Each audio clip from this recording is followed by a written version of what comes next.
నేను మీ ఎర్రబస్ పిల్లని. నిన్న మాకు ఒక చిన్న పని ఉంటే నేను మా బావ కలిసి నల్లగొండకైతే పోయినాం. పని చూసుకొని ఇంటికి వచ్చేటప్పుడు పక్కన ఊరిలో ఛాయా సోమేశ్వర ఆలయం ఫేమస్ అంట.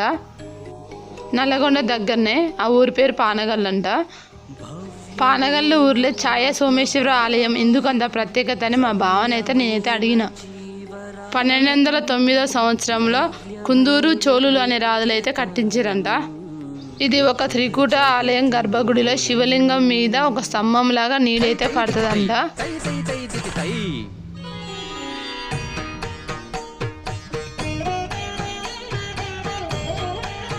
ఇక చూడండి, శివలింగం మీద నీడైతే పడుతుంది. అందుకే ఈ గుడిని ఛాయా సోమేశ్వర ఆలయం అని పిలుస్తారంట. నిన్న మేము పోయేసరికి అయితే జనాలు అయితే ఎవరు లేరు. సోమవారం రోజు ఎక్కువ జనాలు ఉంటారంట. మళ్ళీ శివరాత్రి రోజు అయితే మస్తు జనం ఉంటారంట.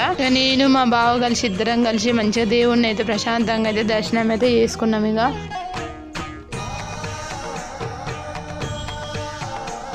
ఏదో పోయినాంలే చూసినాంలే అనుకోకుండా ఏ అడావిడి లేకుండా ప్రశాంతంగా అయితే దేవుణ్ణి అయితే దర్శనం అయితే చేసుకున్నాం.